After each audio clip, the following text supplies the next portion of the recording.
28절로 39절 말씀을 봉독하겠습니다. 느헤미야 10장 28절로 마지막 절 39절까지 제가 봉독합니다.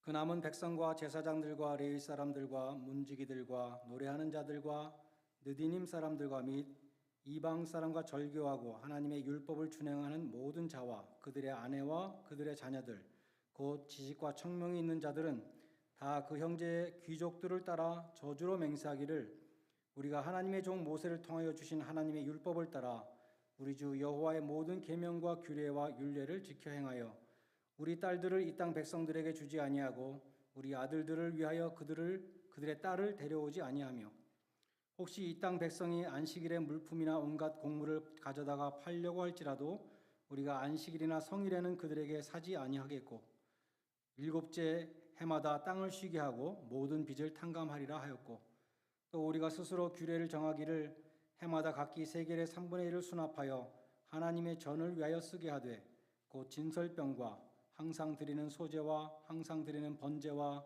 안식일과 초하루와 정한 절기에 쓸 것과 성물과 이스라엘을 위하는 속죄제와 우리 하나님의 전의 모든 일을 위하여 쓰게 하였고 또 우리 제사장들과 레위 사람들과 백성들이 제비 뽑아 각기 종족대로 해마다 정한 시기에 나무를 우리 하나님의 전에 바쳐 율법에 기록된 대로 우리 하나님 여호와의 제단을 사르게 하였고 해마다 우리 토지 소산의 만물과 각종 과목의 첫 열매를 여호와의 전에 드리기로 하였고 또 우리의 맏아들들과 가축의 처음 난 것과 소와 양의 처음 난 것을 율법에 기록된 대로 우리 하나님의 전으로 가져다가 우리 하나님의 전에서 섬기는 제사장들에게 주고 또 처음 익은 밀의 가루와 거제물과 각종 과목의 열매와 새 포도주와 기름을 제사장들에게로 가져다가 우리 하나님 전에 여러 방에 두고 또 우리 산물의 11조를 레위 사람들에게 주리라 하였나니 이 레위 사람들은 우리의 모든 성읍에서 산물의 11조를 받는 자임이며 레위 사람들이 11조를 받을 때에는 아론의 자손 제사장 한 사람이 함께 있을 것이요 레위 사람들은 그 11조의 10분의 1을 가져다가 우리 하나님의 전 곳간에 여러 방에 두되 곧 이스라엘 자손과 레위 자손이 거제로 드린 곡식과 새 포도주와 기름을 가져다가 성소의 그릇들을 두는 골방 곧 섬기는 제사장들과 문지기들과 노래하는 자들이 있는 골방에 둘 것이라. 그리하여 우리가 우리 하나님의 전을 버려두지 아니하리라. 아멘. 느헤미야서는 영적 부흥의 3단계를 보여줍니다. 1단계는 8장에 나온 것처럼 말씀을 통한 부흥이었습니다. 2단계는 9장에 나온 것처럼 회개를 통한 부흥이었습니다. 3단계는 오늘 읽은 10장에 나오는 것처럼 순종을 통한 부흥입니다. 곧 이스라엘 자손들은 그들이 새롭게 실천할 것들에 대해서 언약을 세우고 리더들이 오늘날 사인의 이 시그니처에 해당하는 인봉을 했습니다. 10장의 내용을 읽어보면 그들의 순종은 구체적인 순종이었습니다. 29절에서 우리가 모든 계명과 율례와 규례를 지켜 행하겠습니다. 이렇게 말했지만 그처럼 구체적인 내용이 없는 막연한 약속은 공허한 것이었습니다. 그래서 그들은 순종의 마음을 구체적인 내용들로 서약했습니다. 우리가 큐티를 할 때에도 콰이어 타임 할 때에도 먼저 말씀을 읽고 말씀에 비추어서 내가 잘못한 것을 회개하고 이제 내가 마지막으로 그러면 어떻게 할 것인가 내 삶의 말씀을 적용해야 합니다. 그 말씀의 적용에는 4가지 P가 있다고 하죠. 곧 practical, personal, possible 그리고 progressive입니다. practical이라는 것은 실천의 장소, 시간, 방법, 내용 등등이 다 구체적이어야 한다는 것입니다. possible이라는 것은 실천 가능한 것을 하나님 앞에 내가 하겠다고 약속해야 된다는 것이죠. progressive라는 것은 작은 일부터 가까운 것부터 시작해야 한다는 것입니다. 그리고 personal이라는 것은 말씀을 읽고 다른 사람을 생각하는 것이 아니라 나 자신에게 적용해야 한다는 것입니다. 이스라엘 백성들도 말씀을 듣고 회개한 다음에 말씀을 어떻게 실천할 것인지 구체적으로 기록하고 사인을 했습니다. 오늘은 이스라엘 백성들이 서약한 이 구체적인 내용들 가운데 오늘날 우리들에게도 중요성을 지니는 세 가지를 상고해 보고자 합니다. 첫째로 결혼의 문제입니다. 30절에서 이스라엘 백성들은 우리의 딸들을 이 땅의 백성들에게 주지 않겠고 우리 아들들을 위해서 그들의 딸을 데려오지 않겠다, 이렇게 서약을 합니다. 이방인들과 통혼을 하게 되면 유대인들이 신앙을 잃어버릴 위험이 있었습니다. 이방인과 결혼한 유대인이 어떻게 율법에 규정된 정결한 음식만 먹을 수 있겠습니까? 난 그거 못 먹어. 그러면서 사사건건 충돌이 일어나겠죠. 유대 절기를 지킨다 그러면 이방인은 싫다고 그러고, 그래서 갈등이 생기고 때로는 타협하다가 마지막에는 완전히 동화가 되어서 유대인들이 자신들의 영적인 유산을 잃어버릴 위험이 있었습니다. 그래서 여호수아는 백성들에게 경고했습니다. 만약 너희가 우상을 섬기는 민족들과 통혼하면 그 민족이 너희에게 올무와 덫이 되어서 너희 옆구리에 채찍이 되고 너희 눈에 가시가 될 것이다. 그런 금지된 통혼을 통해서 이스라엘의 영적이고 도덕적인 삶에 재앙이 되었던 신뢰가 성경에 넘쳐납니다. 근데 느헤미야는 특별히 13장 26절에서 그 솔로몬의 악명 높은 배교를 직접 언급합니다. 그 솔로몬이 많은 이방 여인들과 결혼을 했는데 그 여인들이 갖고 들어온 그 많은 우상들이 나중에는 하나님의 성전에까지 세워지게 되었던 것입니다. 그래서 하나님의 백성들에게 영적인 면에서 또 정치적인 면에서 막심한 피해를 끼쳤던 것입니다. 이방인과 결혼하지 말라는 이 규정은 인종의 문제가 아니고 종교의 문제였습니다. 주변 민족들과 통혼함으로 이방신을 섬기게 되는 것이 문제였습니다. 느헤미야와 이스라엘 백성들이 서약한 이 내용을 우리에게 적용한다면 우리에게는 불신자와 결혼하지 말라는 서약이 되는 것입니다. 고린도후서 6장 14절에 보면 너희는 믿지 않는 자와 멍에를 함께 매지 말라고 말씀합니다. 이 말씀은 신명기 22장 10절에서 나온 말씀입니다. 거기 보면 너는 소와 나귀를 결의하여 갈지 말라. 공동번역에 보니까 소와 나귀를 한 멍에에 메워 밭을 갈지 말라, 이렇게 번역되어 있습니다.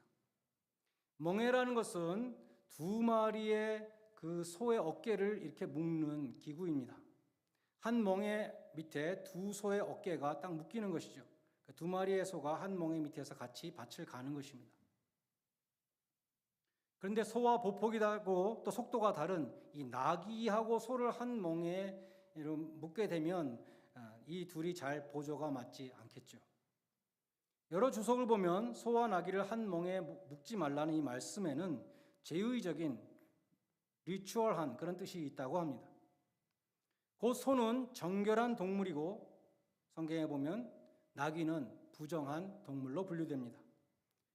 그렇기 때문에 그 정결한 동물과 부정한 동물을 한 멍에 아래 묶지 말라고 했다는 것입니다. 바울도 그런 맥락에서 너희는 믿지 않는 자와 멍에를 같이 매지 말라고 말씀한 것입니다. 구원받은 사람은 예수님의 피로 정결케 된 사람입니다. 믿지 않는 자는 아무리 훌륭한 사람이라 할지라도 하나님 보시기에 더러운 죄인입니다. 신자와 불신자는 멍에를 함께 메고 하나의 목표를 향해서 똑바로 전진할 수가 없습니다. 가치관이 다르고 인생의 목표가 다르기 때문입니다.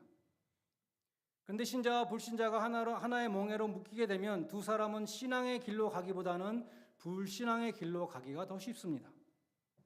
믿음의 도리를 포기하고 불신앙과 타협하기가 더 쉽다는 것입니다. 좁은 길을 포기하고 넓은 길로 가기가 더 쉽다는 것입니다.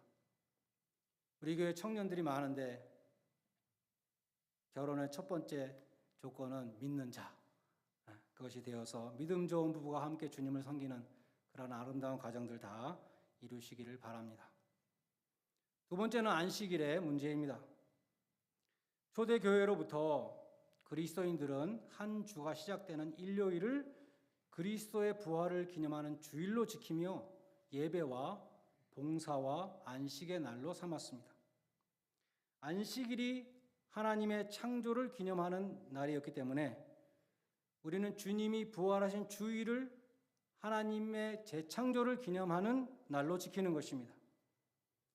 예수님이 부활하신 날은 안식 후 첫날, 곧 우리가 오늘날 주일이라고 부르는 일요일이었습니다. 하나님께서 창조를 기념하시기 위해서 안식일을 지키라고 하셨는데 우리 신약의 성도들은 재창조를 기념하며 주일을 지키는 것입니다. 주님의 주일날 하나님이 예수 그리스도를 통해서 우리를 구원하신 그 부활의 날, 그 날을 기념하는 것입니다. 우리는 하나님의 창조를 통해서 아담의 생명을 갖게 되었지만 하나님의 재창조를 통해서 예수 그리스도의 생명을 갖게 되었습니다. 하나님의 창조 사역도 위대하였지만 구속의 사역은 더욱 위대하셨습니다. 그러므로 우리는 주일을 지킴으로 안식일을 지키는 것입니다. 우리는 이날에 예배 드려야 합니다. 사람이 떡으로만 살 것이 아니라는 말씀과 같이 우리는 영의 양식을 얻는 날이 필요합니다. 우리는 예배를 통해서 영혼의 소성함을 얻고 세상을 이길 새 힘을 얻습니다. 뿐만 아니라 우리는 이 주일을 성별해서 드립니다. 주일 성수나 11조에는 모두 다 대표성의 원리가 있습니다. 일부를 드림으로 전체를 드리는 것입니다. 우리가 일부를 드릴 때 하나님은 전체로 받으시는 것입니다.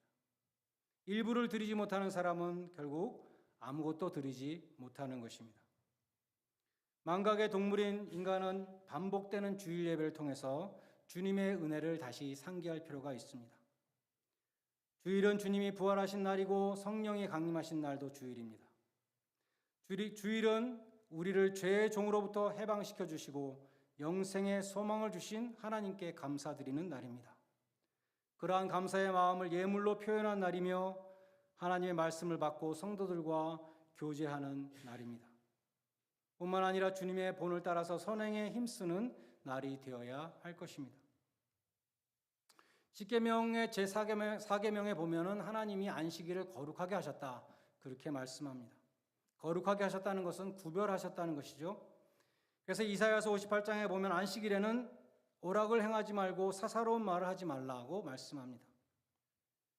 우리에게도 주일은 세상의 일을 쉬고 하나님을 바라보는 날입니다. 하나님께 예배드림으로 거룩해지는 날입니다. 기도와 찬송을 드리며 거룩해집니다.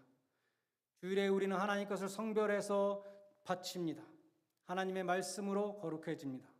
그리고 세상 일을 하지 않음으로써 주일을 거룩하게 지킵니다. 주일은 하나님의 은혜를 묵상하는 날입니다. 하나님의 뜻을 구하는 날입니다. 일주일 동안의 그 죄와 허물을 자복하고 회개함으로 거룩해지는 날입니다. 주일에 하나님을 바라보고 하나님을 찬양하고 성도들과 기쁨의 교제를 나눌 때 우리는 주일을 통해서 또 일주일을 살아갈 수 있는 새 힘을 얻게 되는 것입니다. 오직 여호와를 앙망하는 자는 새 힘을 얻으리니 독수리의 날개침이 올라감 같을 것이요 다른 박질하여도 곤비치 아니하겠고 걸어가도 피곤치 아니하리라. 이 이사야의 말씀과 같이 하나님을 바라보는 자는 새 힘을 얻습니다. 여러분이 주일을 지키며 예배드리고 주 안에서 안식할 때마다 여러분의 심신이 쉼을 얻고 하나님이 내려주시는 새 힘을 얻게 되시기를 간절히 소원합니다. 마지막으로 이스라엘 백성들은 39절에서 우리가 하나님의 전을 버려두지 않겠습니다 이렇게 서약을 합니다. 32절로 39절까지 우리가 읽은 이 섹션에 보면은 하나님의 전이라는 구절이 9번이나 나오는데 예루살렘에 재건한 성전을 가리킵니다. 백성들은 성전 사역에 필요한 모든 것을 다 공급하겠다고 하나님 앞에 서약을 했습니다. 우리가 하나님의 전을 버려두지 않겠습니다. 그들이 공급하기로 약속한 내용은 구체적으로 4가지였습니다. 첫째로 그들은 성전세를 내겠다고 서약했습니다. 33절에 보면 성전세가 어떻게 쓰이는가? 정규적인 사역에도 쓰이고 특별한 사역에도 쓰이고 모든 성전이 메인테인 하는 데 필요한 그 모든 하나님의 일을 우리가 지원하겠습니다 라고 서약했습니다. 둘째로 그들은 하나님의 성전에 나무를 공급하기로 서약했습니다. 율법에 보면 그 제단에 불이 꺼지면 안 된다 그랬어요. 제단에서 계속 나무를 태워야 됩니다. 그래서 나무가 계속적으로 필요했습니다. 백성의 지도자들은 제비를 뽑아서 누가 언제 그 나무를 공급할 건가 종족별로 이렇게 분담을 시켰습니다. 셋째, 그들은 하나님의 전에 첫 열매를 바칠 것을 서약했습니다. 하나님께 제일 처음 것, 제일 귀한 것, 이것을 바치라는 가르침은 오늘날 우리가 따라야 될 좋은 모범입니다. 잠언 3장 9절은 말씀합니다. 내 재물과 내 소산물의 처음 익은 열매로 여호와를 공경하라. 넷째, 그들은 11조를 레위 사람들에게 주기로 서약했습니다. 율법은 소산의 10분의 1을 여호와께 드려서 레위 사람들을 서포트하라 이렇게 규정합니다. 레위 사람들은 그들이 받은 11조에 또 11조를 제사장들에게 주었습니다. 수입의 10분의 1을 주님께 드리는 일은 아브라함으로부터 시작해서 이 하나님의 백성들의 삶 속에 아주 길고도 귀한 역사를 갖고 있습니다.